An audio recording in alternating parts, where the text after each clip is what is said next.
What is up, guys and girls? I would like to have a round of applause for Usopp in this chapter. Now, some of you guys might be shouting in outrage, but let me explain myself. I would clap myself, but I'm holding the camera with my other hand, so I can't. I'll do a light sort of tap, even though it shakes the camera when I do so. This is why I love this manga.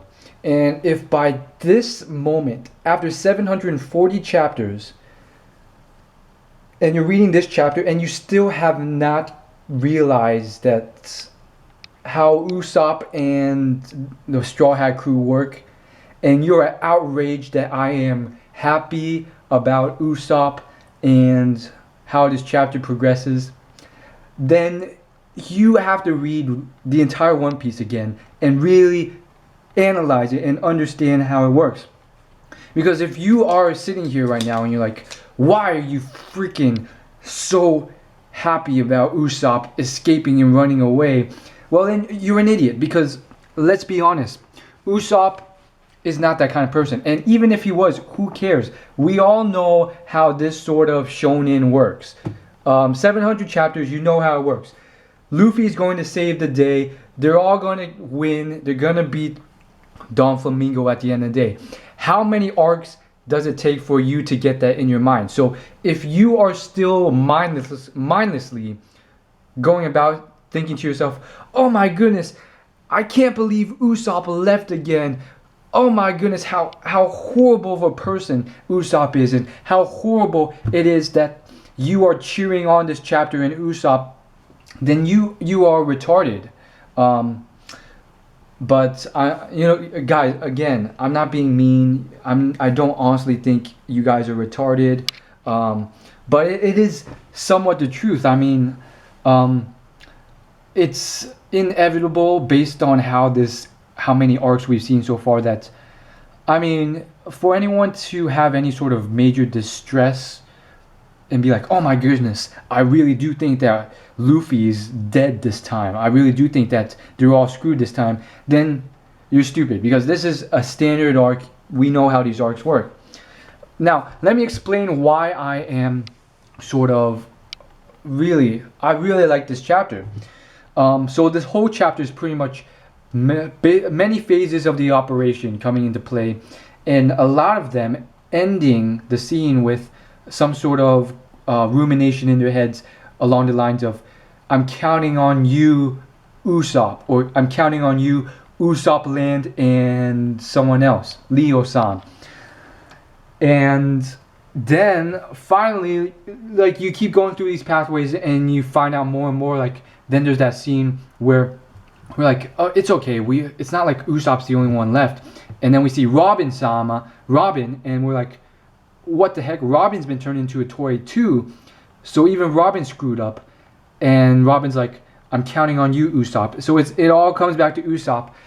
And I love these scenes, because if you haven't realized, Usopp is one of my favorite characters in One Piece.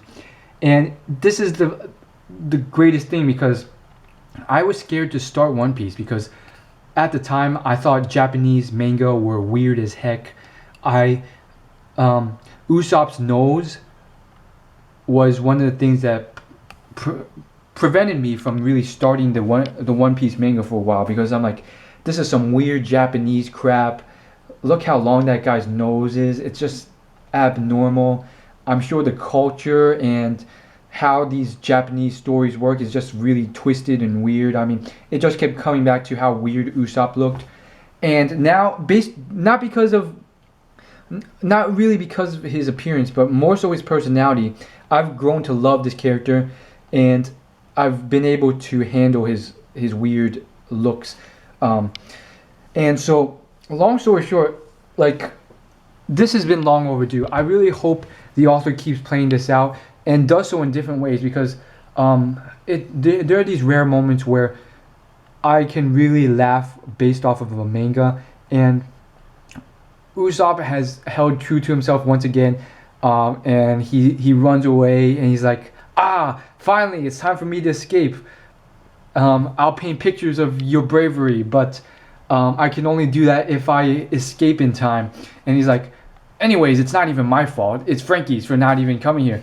And it's just classic Usopp running away and being scared and pretending and showing off to others as this bravado character, but that's not the case. And for those of you who are truly worried, I mean, that's just absurd in many ways, but even from a logical standpoint, not just the fact that almost every arc ends with Luffy winning, and this arc is so standard, I don't see it ending any other way. I mean, it's not really just down to Usopp. I mean, Zoro's still around, Luffy's still around and like at the helm. Viola and Toy Soldier-san still around.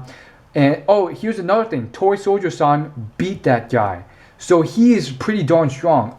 I mean, based on this chapter, it seems like Toy Soldier-san somehow escaped and was able to beat that guy, that karate guy. So he's pretty darn strong.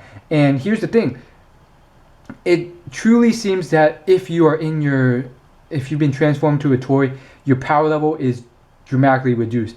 And so this guy is possibly even dramatically stronger once he turns into his normal form, not just a toy soldier form. And granted, he has one of his legs chopped off, so it's like even worse as a toy. So it's you have that to keep in mind. I mean, he really is an amazingly powerful guy. Like he went undefeated like 3,000 fights in a row or something like that. And so they're all waiting for Usopp to save the day, and basically they're waiting for that moment where boom, all the toys turn back into humans and they all revolt. And I'm sure Usopp will somehow turn around and save the day.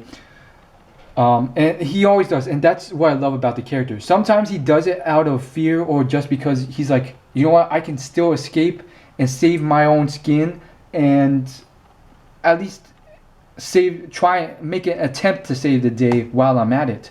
Or for whatever reason he like trips and falls and by mistake saves the day or something. And I really find that he's such a classical hysterical character that's very unique in itself. Remember that scene where he was in that vampire castle arc and he beats a formidable opponent by pretty much lying a lot of the time. Like he was like, I'm very, very strong, and now for my final attack, 10,000 pound hammer. And the hammer was actually like a fake inflatable hammer. But what ended up happening was the opponent was so scared she fainted out of fear before the hammer hit her head. So she still got knocked out anyways. So it's just classical Usopp. I am very excited for the next chapter after this, chapter 741, because I want to see how Usopp does it. I really haven't had enough of this. Like, it's been done so few times recently, if not at all, where Usopp really saves the day. And I really think he's a very unique character, because you got all those standard characters like Zoro, who's just he fights bad guys and he's strong. That's about it. That's like almost every other character in a lot of other manga series. He's just a strong, high power level guy who can kill a lot of people. Usopp's very unique in that he's fairly strong, not that strong, but he, at the end of the day, the Straw Hat crew in a lot of ways, like now, and not just the Straw Hat crew, but a lot of people end up requiring him to save the day. And if it wasn't for him, the Straw Hat crew probably wouldn't have gotten as far as they did. And it's really hysterical, because a lot of times he's always trying to save his own skin, or he doesn't think he's that strong, or he's always trying to run away, or he's trying to make lies to cover himself. And it's just funny how he's actually ended up playing a very, very important role. And I just want to end with this final thing about how I really think Law is a pretty darn cool character, just because of how his tattoos, they're just really darn cool, and his abilities. Although the fact that he was beaten by Don Flamingo, I mean, I guess he isn't that strong, but at the same time, Don Flamingo is a very strong key character in the whole universe of One Piece. Finally, I think two things are very hysterical in this chapter. The first one I mentioned with Usopp. The second would be Kinemon in his Don Flamingo disguise. I really felt that this disguise was really stupid. Like you could tell right away, and yet at the same time, um, he got away with it, which was just hysterical. And then finally, I really like the character, the Rupture character, where he can make things rupture, including himself or anything he touches. And by rupture, I guess it means explode. And then like I really like how he works, where like he has his hat on, and like whenever he gets angry, it just like blows up. And then like his hair behind the hat, it just looks really really cool. I think he's a really cool character where not only can he make himself explode and others explode, like he does this really cool things with like his gear, like um like literally like his outfit is based on his ability. So like both of his arms have these sort of like bulb like structures from the clothing, and those explode when he wants them to. So that's really really cool. And finally, I would have to say, just to wrap this up, that I didn't particularly like Zoro being matched up with the rock guy who can like use the walls and anything, any sort of rock material to his whim. I felt that that character was just sort of lame in certain senses, and on top of that, it was just like, come on. I really wanted Zoro to face something stronger. Granted, this guy is going to be a formidable opponent, but I really wanted Zoro to continue on with the group and like actually show his skills, because I mean he trained with freaking Mihawk, who's so freaking strong, and so we have yet to see his true capabilities since the time skip. So in fact, a lot of these characters I really want to see their true potential. Up until this point, they really have just been playing around, and we really haven't seen how strong they've become after the time skip. So I can't wait to see what's going to happen with that, and the Coliseum fight. I can't wait to see who's going to win that, and for this guy to be revealed, who's masquerading as Lucy. We already know who he is, but granted, I want to see his abilities. I want to see what exactly he does. He definitely has these weird techniques. Dragon Claw. He does like this weird thing where he goes like this. So there's like, it's like a three-pronged like actual claw attack, and he has this weird staff ability where I guess he strengthens the staff with haki. And I am very surprised how strong this guy has gotten, because I mean, just because you were three brothers, I mean, it's funny how all of them became really really really strong. And it's funny because Luffy is now, I feel like he's surpassed Ace, but in the day, you know, it was almost like age hierarchy with Ace being the strongest. But we'll see what happens. And as always, like, favorite, comment, and subscribe. Most importantly, subscribe. It's completely free, and I will see you in my next video. Peace.